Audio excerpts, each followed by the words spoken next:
বাংলাদেশে সম্মিলিত সনাতনী জাগরণ জোটের মুখপাত্র চিন্ময় কৃষ্ণ দাস ব্রহ্মচারীকে গ্রেপ্তারের প্রতিবাদে যে বাংলাদেশ সহ তার প্রতিবেশী রাষ্ট্র বা বিশ্ব রাজনৈতিক মহলে যে এক অস্থির পরিস্থিতির সৃষ্টি হয়েছে, সে নিয়ে আমার একটি ভাবনা চিন্তা জনসমক্ষে আনতে চাইছি। সবার আগে প্রশ্ন জাগে, এই চিন্ময় স্বামী বা চিন্ময় কৃষ্ণ দাস ব্রহ্মচারী তিনি কে? তিনি হলেন ইসকন বাংলাদেশের একজন প্রধান সৈনিক। কেন সৈনিক বললাম? আন্তর্জাতিক কৃষ্ণ ভাবামৃত সংঘ বা গৌড়ীয় বৈষ্ণব মতবাদের অনুসারী যারা, তাদের একটি হিন্দু ধর্মীয় প্রতিষ্ঠান হচ্ছে এই ইসকন। 1966 সালের নিউ ইয়র্কে স্বামী প্রভুপাদের প্রতিষ্ঠা করেন। কৃষ্ণকে তারা স্বয়ং সর্বোচ্চ ব্যক্তিত্ব হিসাবে সম্মান জানান। ভারত সহ সোভিয়েত রাশিয়ার পতনের পর রাশিয়া ও পূর্ব ইউরোপের বহু দেশে এর প্রসার ঘটে। এদের কাজটা কি?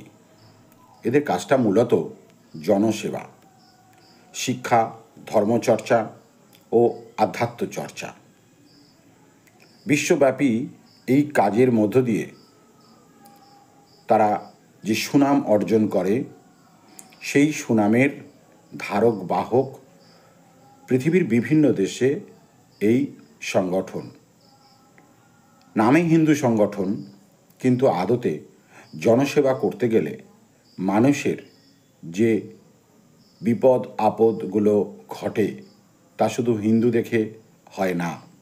তাই তাদের পাশেও থাকার সময়ও কিন্তু এই সংগঠন সারা বিশ্বব্যাপী কাজ করে থাকে। এখন প্রশ্ন হচ্ছে, বাংলাদেশে উদ্ভূত পরিস্থিতিতে কেন এই সংগঠনটিকে নিষিদ্ধ করবার ভাবনা চিন্তা ভাবা হচ্ছে? আমরা জানি, গত সোমবার 25/11/2024 বিকালে তাকে গ্রেপ্তার করা হয়েছিল। তিনি ঢাকা থেকে চট্টগ্রাম যাওয়ার পথেই তাকে আদালতে হাজির করা হয় এবং মঙ্গলবারে সেটা আদালতে হাজির করা হলে সেখান থেকে তাকে জামিন মঞ্জুর না করে কারাগারে পাঠানো হয়। তার অপরাধ, তার কয়েকদিন আগেই তিনি হাসিনা বাংলাদেশ থেকে ভারতে চলে আসার পরই যে পরিস্থিতি তৈরি হয়েছে, তারই পরিপ্রেক্ষিতে দেখা যায় হিন্দু নিধন বাংলাদেশে হতে থাকে। শুধু হিন্দু নয়, মুসলিম, অমুসলিম, হিন্দু সহ বহু জাতির মানুষই একটি জঙ্গি সংগঠনের দ্বারা এটা হয়ে আসছে। এবং এই হত্যাকাণ্ডের মূলে একটা ছোট্ট জনগোষ্ঠী, তারা নিজেদের অত্যন্ত প্রভাবশালী, ক্ষমতাবান বলে ভাবতে শুরু করে।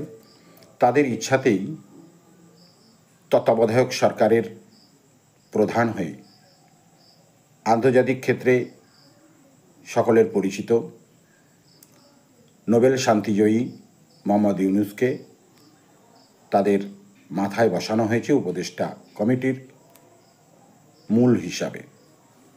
তো তিনি এখন আজই একটি ভিডিওর মধ্যে দিয়ে দেখছিলাম, ছেড়ে দে মা কেঁদে বাঁচি, তার ভাব সত্যি তার ক্রন্দনাতুর ভাবের মধ্যে দিয়ে এই প্রকাশে উঠে আসছে যে তিনি যেন মনে হচ্ছে তার কথা যদি সবাই না শোনেন তিনি কিন্তু বিপাকে পড়বেন। কেন তার এই ভাবনা চিন্তা? সারা বিশ্বব্যাপী ইসকনের কথা যখন ভারত বলছে, তখন এই তত্ত্বাবধায়ক সরকারের প্রধান, তিনি যাদের পরামর্শে যে কাজ করে চলেছেন, দায় তো তাকে নিতেই হবে।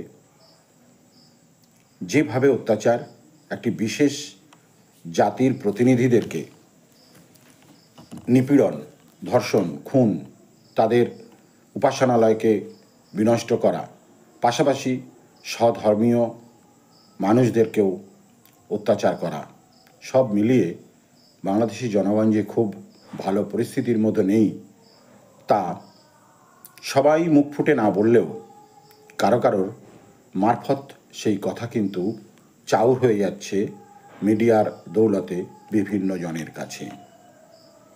তো সেখানে সাংবাদিক, হ্যাঁ, যখন সাংবাদিকের কথা বললাম তখন বলি আজ একটা ইউটিউব চ্যানেলেও কিন্তু এটা প্রকাশিত হলো, মুন্নি সাহা নামে এক সাংবাদিককে হেনস্থা হতে হচ্ছে বাজার করতে গিয়ে।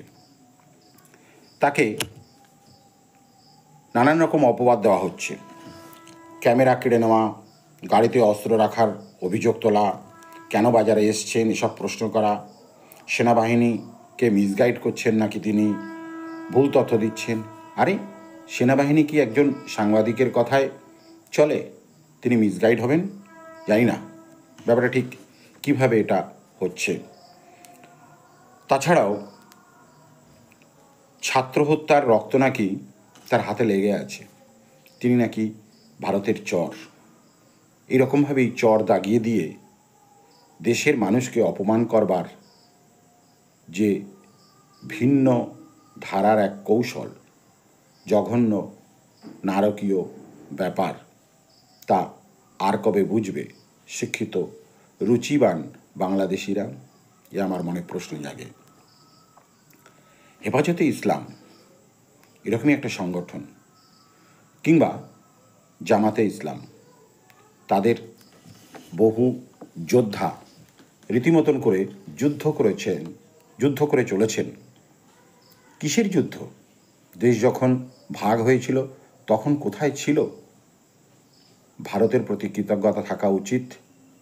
যেভাবে ভারত পাশে দাঁড়িয়েছিল, সেই সময় যদি পাশে না দাঁড়াতো তাহলে বাংলাদেশের জন্মই হতো না। বাংলাদেশ জন্মের পর আমি বলবো এখানে এতদিন ক্ষমতায় থাকার সুবাদে হাসিনা সরকার ভুল কাজ করেছেন। এই সমস্ত উগ্রবাদী পাকিস্তানপন্থীদেরকে তিনি দমন করতে পারেননি, তার ব্যর্থতা। ভারতে আশ্রয় নিলেও এই মুহূর্তে আমি মনে করি তিনিই বাংলাদেশের প্রধানমন্ত্রী। কারণ বাংলাদেশের মিডিয়া যেভাবে বলছে, তত্ত্বাবধায়ক সরকারের মাথা বা প্রধানমন্ত্রী বা উপদেষ্টা সে যাই বলুন না কেন, সংবিধান ছুঁয়ে সংবিধান এর প্রধান হিসাবে তিনি পালিয়ে এসছেন, এটা মেনে নিতে আমার মন সায় দেয় না। কেন পালিয়ে এসছেন বলবো? কারণ সে দেশের সেনাবাহিনীর তরফ থেকেই তো তাকে এদেশে এসে দিয়ে যাওয়া। তাহলে সেনাবাহিনী কখনো পালিয়ে যেতে এভাবে কাউকে সাহায্য করে? তাহলে সেনাবাহিনীরও তো দায় থাকে। কই বাংলা জনগণ তো সেনাবাহিনীর জন্য এ প্রশ্ন তো করছেন না, কেন আপনারা তাকে বাংলাদেশে ফেলে দিয়ে এলেন? আমরা যেভাবে তার বঙ্গভবন থেকে তেলের বোতল, হাঁস, মুরগি, এমনকি অন্তর্বাস পর্যন্ত নিয়ে টানাটানি করেছি, আমরা তাকেও ওই একই কায়দায় ছিঁড়ে কুড়ে ফেলতে পারতাম। কই তা তো হয়নি। তাহলে সাংবিধানিক প্রক্রিয়ায় রাষ্ট্রপতি যখন তার ইস্তফার নমুনা দেখাতে পারেননি, ভিন্ন মত ভিন্ন সময়ে ব্যক্ত করছেন, তখন বাংলাদেশের জনগণ এসব কোন যুক্তিতে মেনে নিচ্ছেন যে তিনি পালিয়েছেন? আমি আমার সাধারণ বুদ্ধিতে তা বুঝতে পারছি না। যাই হোক, তো এখন এই প্রশ্ন আমার মনেও যাচ্ছে যে একজন ব্যক্তি, আইনজীবী সাইফুল ইসলাম আলিফকে হত্যা করা হয়েছে নাকি এই উগ্র হিন্দুবাদী যারা তারা হত্যা করেছে? তার কি প্রমাণ? গতদিন হাসিনা একটি বার্তার মধ্য দিয়ে এটা জানতে চেয়েছেন, সরকারের উচিত, তত্ত্বাবধায়ক সরকারের উচিত তাকে সামনে নিয়ে আসা। তা আজও এলো না। কি করে আনবেন? সর্ষের মধ্যেই তো ভূত লুকিয়ে আছে। যারা হত্যাকারী, সব জায়গায় নিপীড়ন করছে, অত্যাচার করছে, তারাই এই সাইফুল ইসলামকে ভুল ভেবে, অর্থাৎ হিন্দু ভেবে হত্যা করে। হয়তো তার দাড়ি নেই, হয়তো তার মাথায় টুপি ছিল না, হয়তো তাকে আদতেই কথাবার্তায় বাচনভঙ্গিমায় হিন্দুত্ববাদী কোনো ব্যক্তি বলেই মনে করেছেন, তাই হত্যা করার অপরাধ বা দায় চাপিয়ে দিতে চাইছে হিন্দুত্ববাদী এই ইসকনের আন্দোলনের শরিক যারা, তাদের ওপরে। তো এসব নিয়ে বৃথা বাক্য ব্যয়। আমার প্রশ্ন, সোজা আঙুলে ঘি না উঠলে আঙুল বাঁকাতে হয়।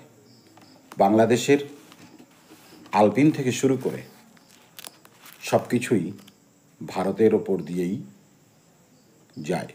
চাল, ডাল, নুন, আলু, পেঁয়াজ, নানা রকম জিনিস। আমি এসব যায় বলে কোনো রকম ঘৃণ্য মত পোষণ করছি না যে কেন যাবে। যাক, খেয়ে পরে বাঁচার অধিকার মানুষের আছে। আমরা সবাই বাঁচতে চাই। তুমিও বাঙালি, আমিও বাঙালি। তুমি ওপার বাংলার মানুষ, আমি এপার বাংলার মানুষ। আদতে আমরা সবাই বাঙালি, কিন্তু এই বাঙালির মধ্যে যারা একটি অন্য ভাবধারায় এনে বাংলাকে ধ্বংস করছে, বাঙালি সংস্কৃতিকে বিনষ্ট করবার চেষ্টা করছে, তাদের কি চিহ্নিত করবার দরকার নেই? আজ ৭৫,০০০ কিলোমিটার রেঞ্জের দূরপাল্লার ক্ষেপণাস্ত্র সীমান্তে নড়ে চড়ে ওঠায় খুব আতঙ্কিত না? ৩৫,০০০ সেনাবাহিনীর সংস্থাপন তার উপরে আরও মনের মধ্যে জ্বালা ধরাচ্ছে। কিন্তু ভারত সার্বভৌম গণতান্ত্রিক ধর্মনিরপেক্ষ রাষ্ট্র। দেশ ভাগের পর অনায়াসেই এটি হিন্দু রাষ্ট্র হিসাবে চিহ্নিত হতে পারত। পাকিস্তান মুসলিম রাষ্ট্র হয়েছিল, সে পূর্ব পাকিস্তান বা পশ্চিম পাকিস্তান যাই হোক না কেন। কিন্তু ভারত কেন হয়েছিল? সেই সময় খান আব্দুল গফফার খান বা মৌলানা আবুল কালাম আজাদ এরকম বহু শিক্ষিত মুসলিম, তারা এই দেশ ছেড়ে মুসলিম রাষ্ট্রে তারা যেতে চায়নি। তারা বলেছিল, আমার জন্ম এই দেশে, আমি এই দেশেই বাঁচব, এই দেশেই মরব। তারপরেই সেই লিয়াকত চুক্তির ভিত্তিতে নেহরু, গান্ধীজি বা জওহরলাল নেহরুর সঙ্গে মোহাম্মদ আলী জিন্না, তাদের বৈঠকে এরকমই সিদ্ধান্ত হয়েছিল, উভয় দেশের সংখ্যালঘু মানুষের দেখভাল করবার দায়িত্ব সংখ্যাগুরুর। আজ বাংলাদেশে সংখ্যাগুরুদের দায়িত্বের মধ্যে পড়ে সংখ্যালঘু হিন্দু, বৌদ্ধ, খ্রিস্টান, শিখ, পার্সিক সব মানুষকে দেখভাল করবার ব্যাপারটি। তারা সেটা কি ঠিকভাবে দেখভাল করছেন? ভারতবর্ষে কই তেমন তো হয় না। আজ যেভাবে অত্যাচারিত হচ্ছে, সেভাবে অত্যাচারের ভাবনা কোনো ভারতীয় হিন্দু ভাবে না। এদেশের সংখ্যালঘুদের উপরে ঠিক ওই একইভাবে নিপীড়ন করবার কথা, অত্যাচার করবার কথা। আপনারা কি মনে করেন যে এরা দুর্বল? এদেরই দুর্বলতার সুযোগ নিয়ে আপনারা যা কিছু তাই করে যেতে পারবেন? সম্ভব নয়। এদেশের সংবিধান, এদেশের পরিকাঠামো, এদেশের ভাবনা চিন্তা, এদেশের শিক্ষা, সংস্কৃতি, রুচি, বোধ সব কিছুই আলাদা। তাই এই ভিডিওর মধ্য দিয়ে এই বার্তাই আমি দিতে চাই, একটু মানুষের মতন মানুষের পর্যায়ে গিয়ে সবাইকে আপন করে নিন। ধর্ম বড় করে দেখতে গিয়ে মানুষকে ছোট করবেন না। ধর্ম আপনার একান্তই ব্যক্তিগত ব্যাপার। আপনার কাছে আপনার ধর্ম যেমন মর্যাদার, শ্রদ্ধেয় ব্যাপার, তেমনি আমার ধর্ম আমার কাছে তা শ্রদ্ধারও ব্যাপার। তাই মানুষ হিসাবে আমরা পাশে থাকব। ধর্ম আমাদের আলাদা হতেই পারে। বাঙালি তেমনই যদি বাঙালি হয়ে ওঠে, তাহলে এই বড় ব্যবধান উতরাতে বেশি সময় লাগবে না। আর যদি বাড়াবাড়ি রকমের কিছু হয়, তাহলে ওই যে বললাম ৩৫,০০০ সেনা, ওই যে ৭৫,০০০ কিলোমিটারের ক্ষেপণাস্ত্র, চাল, ডাল, আলু, তেল, নুন আলপিন পর্যন্ত সব কিছুর ক্ষেত্রেই একটা অভাব তৈরি হবে, সেটা মাথায় রেখে একটু ভেবে তবে ভারত বিদ্বেষী মনোভাব নিয়ে কাজ করুন। ইসকনকে নিষিদ্ধ ঘোষণা করুন, প্রয়োজনে যত খুশি পারেন সংখ্যালঘুদের ওপরে অত্যাচার করুন। ফল কিন্তু ভবিষ্যতই বলে দেবে কি হবে না হবে। ধন্যবাদ।